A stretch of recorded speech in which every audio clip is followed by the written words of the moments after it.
कि आइए साहब हमने इतनी भव्य व्यवस्थाएं करी हैं, तो वो कोई भव्य व्यवस्था नहीं थी। उनकी पोल पट्टी खुल गई, हज़ारों लोग इनकी बुलावे पे गए और वहाँ मर गए। तो मैं तो ये पहले भी कहा था, आज फिर कह रहा हूँ आपके माध्यम से, ये देश की राष्ट्रपति थोड़ी सी भी संवेदनशीलता दिखाएं तो उत्तर प्रदेश सरकार के खिलाफ हत्या का केस दर्ज होना चाहिए। नमस्कार, स्वागत है आपका। मेरा नाम है विपिन बेबाक। हमारे साथ मौजूद है कांग्रेस के वरिष्ठ नेता सुमित यादव जी। स्वागत है साहब। जी शुक्रिया। अखिलेश यादव कह रहे हैं कि जो 6000 के करीब हिंदुस्तानी उत्तर प्रदेश से गए थे, इजराइल योगी जी ने भेजे थे, अब उन्हें इंडियन एयरलाइंस की फ़्लाइट में सरकार के लोग जाएं और इजराइल से ले आएं। तो सही मांग कर रहे हैं, कोई भेजा मांग नहीं कर रहे वो। यदि ऐसी बात कह रहे हैं तो ये हर व्यक्ति की कीमत होती है, और संविधान ने हर व्यक्ति को जो वोटिंग राइट, जितनी मेरे की वैल्यू उतनी आपकी। उन्होंने ये बात कही है कि इंडियन एयरलाइंस की फ़्लाइट में जाएं। नहीं, तो अब एक फ्लाइट क्रैश कर गई तो इसका मतलब ये नहीं है कि बिल्कुल इंडियन एयरलाइंस को एकदम। एक कहाँ क्रैश कर गई, एक क्रैश कर गई, रोज़ खबर आ रही है। कोई कहीं विदेशों में से भी खबर आ रही है, फ्लाइट लौट के वापस आ रही हैं। कहीं एसी काम नहीं कर रहा, कहीं पहिए में आग लग रही है, कहीं कुछ हो रहा है। उत्तराखंड में हेलीकॉप्टर क्रैश हो रहे हैं लगातार, और अखिलेश यादव सीधा सवाल उठा रहे हैं कि अधिकारी जाएं सरकार के और वो एयर इंडिया की फ़्लाइट में जाएं और वहाँ से 6000 भारतीयों को वापस लेके आएँ इजराइल से। ज़्यादा सवाल जवाब आप भी मत करो जो है। नहीं, आप पे भी जो है भाजपा वाले एक टैग है उनके पास, आप पे भी चस्पा कर देंगे जो है। अच्छा, हाँ बिल्कुल कतई एकदम चस्पा कर देंगे। जो होगी देखी। अरे जो भी होगा वो देखा जाएगा। आप साहब मान्यवर, आप जो जवाब दो ना। हमारा तो जवाब हम तो कह दिए आपसे जो कि व्यवस्था तो करें कुछ भाई। आप ये मान लीजिए, हमारे पास जो विदेशी मुद्रा आती है उसमें सबसे बड़ा योगदान इससे आता है कि हमारे जो लोग बाहर सर्विस कर रहे हैं वो पैसा भेजते हैं। हम जो है ये तो केवल दिखावा है सरकारों का कि एक्सपोर्ट ये हो गया, फलाना कर दिया, धमाका कर दिया। नहीं साहब, सबसे ज़्यादा हमें ये फॉरेन वो मिल रहा है, जो क्या कहते हैं, हमारे यहाँ जो पैसा आ रहा है वो उससे आ रहा है। हमारे जो लोग वहाँ नौकरी करते हैं उससे भेजते हैं। तो ये सरकार जब जो है इस पर गर्व से कहती है, वो बताती है, डाटा शेयर करती है, तो इस काम को भी करे जो है भाई। अपने देश के लोग हैं, वो उन्हें बुलाए, कुछ खर्चा वर्चा करे अपने पल्ले से। फिर तो वही वाली बात है। सरकार तो ये कहती है कि गर्व से कहो हम हिंदू हैं। सरकार गर्व से कहती है, अरे हम भी गर्व से कह रहे हैं भाई जो है कि हम भी भारतीय हैं, हम भी हिंदुस्तानी हैं जो है। सरकार कह रही तो हम कोई पीछे थोड़ी हट रहे हैं जो है। वो एक बार कहेंगे, हम 2 बार कह देंगे जो। लेकिन ये बात तो, ये सवाल तो बनता ही है कि जो 6000 लोग हैं जो भारतीय हैं और जो योगी जी ने खास तौर से उत्तर प्रदेश से भेजे हैं, उनका हालचाल तो पूछना लाजमी बनता है कि वो इसराइल में क्या स्थिति है, ठीक ठाक हैं, सही सलामत हैं या नहीं है, या वहाँ से उन्हें वापस अपना सही सलामत वापस इंडिया बुला लें। और इसके साथ साथ जो ईरान में है, ईरान में भी तो भारतीय, उनकी भी सही सलामती की जो है जानकारी मिलनी चाहिए, और जो भारतीय वहाँ फंसे हुए हैं वो वापस बुलानी चाहिए सरकार को। ये सरकार और सरकार में बैठे हुए लोग कोई जिम्मेवारी नहीं लेना चाहते। ये जिम्मेवारियों से भागने वाले लोग हैं। हर जगह से जहाँ जिम्मेवारी आती है इन पर ये एकदम भाग खड़े हुए होते हैं। आज तक आप देख लो जो। अब आप फिर सिंदूर का जब वो देने लगोगे उड़ाना। सिंदूर का उड़ाना नहीं दे रहे साहब, और बहुत सारी चीज़ें हैं देश में। अभी देखो अफरा तफरी का माहौल है, लेकिन हमारे माननीय जो है वहाँ चले गए, जिस पूरे देश की आबादी 16 लाख है। अरे भैया जो है दिल्ली के किसी मोहल्ले में चले जाते, उसी का हाल चाल ले लेते जो है। आप जो है वहाँ का सर्वोच्च पुरस्कार मिला प्रधानमंत्री को। चलो आपको भी, मैं अब मेरे शहर में आ जाना, आपको शहर का उत्कृष्ट क्या कहते हैं रत्न दिलवा दूंगा अपने यहाँ का जो है क्षेत्रीय रत्न पुरस्कार। तो प्रधानमंत्री को सबसे बड़ा पुरस्कार मिला, आपको खुशी नहीं हुई? अरे साहब, हाथी के पाँव में ही सबका पाँव। खूब खुशी है, उसी खुशी को ओढ़े के बिछाएं। देश में तो अफरा तफरी मची, आप भाग जा रहे हो वहाँ जो है। कोई जिम्मेवारी तो आप लो जो है। प्लान, अगर मोदी जी का डंका बज रहा है तो आपको क्या दिक्कत है? वो डंका जो है, आपको खुशी नहीं है? ना, वो तो किराए वाले बुला लिए जाते हैं। अच्छा, आप वो डंका ढोल बजता है। आप ये बताओ कि आपको खुशी है या नहीं? वो जो ढोल बजता वो खुशी। अगर हमारे यशस्वी प्रधानमंत्री को बाहर सम्मान मिल रहा तो आपको खुशी है या नहीं है, ये बताओ। प्रधानमंत्री जी के लिए कोई डंका और नहीं बजा रहा, वो किराए पे बुलाए जाते हैं। जो वो ढोल बजाते हैं ना, पता कर लेना, विदेशी दौरों पे जाते हैं, कितना कितना खर्चा है उनका जो है। एक एक इवेंट में 20-20 करोड़ रुपए खर्च कर दिए। ये देश की जो गाड़ी कमाई है ना जो है, वो अपने कहीं से सैलरी के इतने पैसे नहीं उनको मिल रहे हैं जिससे वो इवेंट कर लें।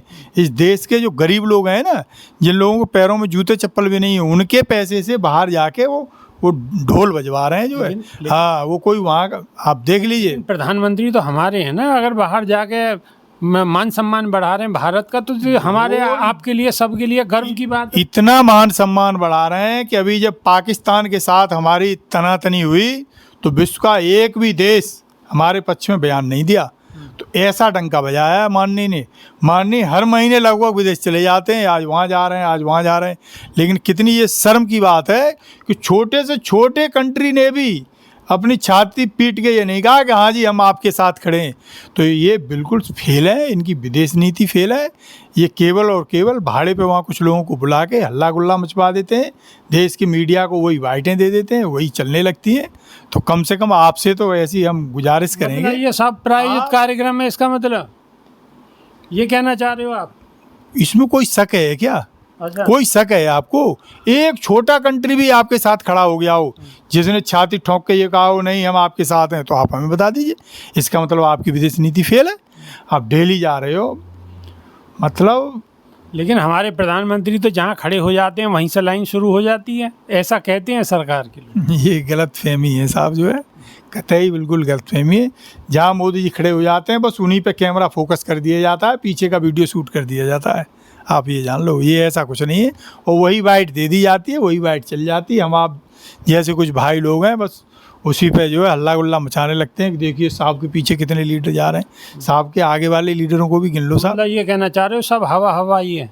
बिल्कुल टोटल हवा हवाई है। आप ये जान लीजिए, प्रति व्यक्ति आय में बांग्लादेश हमसे आगे निकल गया है, और इससे ज़्यादा और शर्म की बात क्या होगी। जो सूचकांक होते हैं, ये कह रहे हैं हम विश्व गुरु बनने जा रहे हैं, विश्व गुरु बनने जा रहे हैं। भाई आप एक इंडेक्स में बता दीजिए जिसमें आप अपग्रेडेशन हुआ हो। एक आप अपना रोड मैप बता दीजिए। 2027 तक आप कह रहे हो कि हम विश्व गुरु बनने जा रहे हैं, रोड मैप बता दो आप। उसके लिए बजट एलोकेशन बता दो कि ये हम इसमें हम इतने बजट एलोट कर रहे हैं और अगले में इतना करेंगे, फिर इतना करेंगे। कोई प्लानिंग है क्या? कुछ नहीं है। ये केवल और केवल इनके हवाई दावे हैं, और ये वैसे ही दावे हैं जैसे इन्होंने 2022 में कहा। ये कहा था 2022 के लिए कि किसानों की आमदनी दूनी हो जाएगी। कहाँ दूनी हो गई साहब? और जब ये शुरू में आए थे तब इन्होंने कहा था जो है कि 100 दिन में काला धन आ जाएगा। कहाँ आ गया साहब? किसी को मिल गया क्या? मुझे तो नहीं मिला है साहब। जिसको मिल गया हो तो देख लेना आप, जो है मिलवा देना उससे। और एक और बड़ा अच्छा वायदा किया था उन्होंने, 100 स्मार्ट शहर बसा देंगे हम। एक कहीं हिंदुस्तान में स्मार्ट शहर, गंगा निर्मल और पवित्र हो जाएगी, ये भी तो भूल गए। गंगा तो साहब इतनी निर्मल और पवित्र हो गई है कि एक टेस्ट रिपोर्ट जारी कर दी थी तो उस डिपार्टमेंट की ऐसी तैसी कर दी इन्होंने जो है। उसमें ये कहा गया था कि इसमें, वो एग्जैक्ट वर्ड मैं नहीं बता पा रहा हूँ, उसका मायने ये होता है कि इसमें मल और मूत्र के इतने पार्टिकल हैं कि ये नहाने पे जो है हमारे लिए हानिकारक है। तो जो होना चाहिए लेवल उससे 5000 गुने ज़्यादा थे।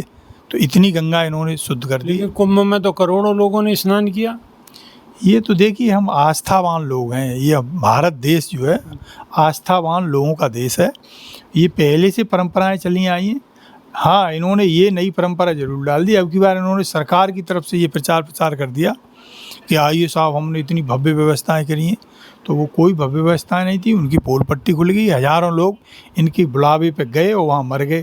तो मैं तो ये पहले भी कहा था, आज फिर कह रहा हूँ आपके माध्यम से, ये देश की राष्ट्रपति थोड़ी सी भी संवेदनशीलता दिखाएं तो उत्तर प्रदेश सरकार के खिलाफ हत्या का केस दर्ज होना चाहिए। वो इसलिए क्योंकि उनके बुलावे पे लोग गए थे। ये बड़ी बात कही है कांग्रेस नेता ने, बहुत बड़ी बात कही है कि अगर थोड़ी सी भी नैतिक जिम्मेदारी लें राष्ट्रपति तो उत्तर प्रदेश सरकार पर मुकदमा चलाया जाए। बिल्कुल साहब चलाया जाए। क्यों? अरे बुलावा दिया था उन्होंने साहब, बुलावा दिया था, आइए आइए। डेली कह रहे थे, डेली काउंटिंग बता रहे थे। मतलब आप मान लीजिए करोड़ों लोगों की काउंटिंग कर ले रहे थे, लेकिन ये काउंटिंग नहीं कर पाए कि भगदड़ हुई तो कितने लोग एम्बुलेंस में बैठ के हॉस्पिटल गए, कितने लोग वहाँ जो है अपाहिज हो गए, कितने लोग अपनी जान गंवा पाए। आज तक कोई डाटा नहीं आया है साहब। तो ये मतलब आप करोड़ लाखों करोड़ों गिनती कर ले रहे हो, लेकिन जो वहाँ हजारों लोग हताहत हुए वो गिनती आपने नहीं बताई। बिल्कुल करोड़ों की गिनती कर लेते हो, लेकिन जो लोग वहाँ हताहत हुए दुर्घटना में, भगदड़ में, जो घायल हुए, जिनकी मृत्यु हुई, उनका सही आंकड़ा अभी तक नहीं बता पाए। बीबीसी की रिपोर्ट कुछ और बताती है, सरकार कुछ और बताती है, और कांग्रेस के वरिष्ठ नेता कुछ और कहते हैं। आप इस विषय पर क्या सोचते हैं? कमेंट के माध्यम से आप अवश्य बताएं। तो अभी के लिए सिर्फ इतना ही। नई वीडियो में फिर रूबरू होंगे। बहुत बहुत शुक्रिया, धन्यवाद, नमस्कार। शुक्रिया जी।